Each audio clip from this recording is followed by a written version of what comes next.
ये already pandemic है ही, मतलब होगा वो वाली बात नहीं है, इट इज़ ऑलरेडी देयर। आप देखें, सिर्फ इंडिया में आप बात करें तो इंडियन साइकेट्री सोसाइटी की रिपोर्ट कहती है कि पिछले 4 साल में 20% से डिप्रेशन की रेट बढ़ गई हैं भारत में।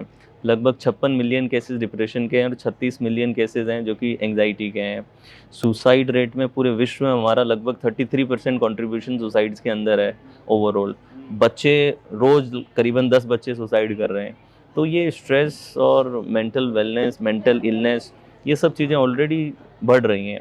मगर अच्छी बात ये है कि कोरोना से पहले लोग इस पे ध्यान नहीं देते थे, इसको इग्नोर करते थे। इसके बारे में एक बहुत स्टिग्मा था, यानी कि लोग बात करने से ना हिचकिचाते हैं। आपके शरीर में दिक्कत हो तो आप इजीली बता देते हो कि मेरा घुटना दुख रहा है, मेरा सर हाँ, दुख रहा है, लेकिन आपके माइंड में प्रॉब्लम है तो आप इजीली बताते नहीं हो, क्योंकि आपको लगता है कि लोग जज करेंगे कि मैं पागल हो गया हूँ, सही मैं बात है। वीक हूँ। और कोई भी व्यक्ति अपने आप को वीक नहीं दिखाना चाहता। तो यहाँ पे समाज को एक एजुकेशन लानी पड़ेगी इसके लिए कि बचपन से ही बच्चों को तैयार किया जाए कि अगर आपको मेंटल इश्यूज हैं तो ये कोई, जैसे पेट में दर्द होता है वैसे ही आपके माइंड में भी इशू हो सकते हो हैं। ये सकता है। कोई ऐसा नहीं है कि आप कोई बहुत वीक हो गए हैं या वुल्नरेबल हो गए हैं, ऐसा कुछ अपने आप को कमज़ोर ना समझें।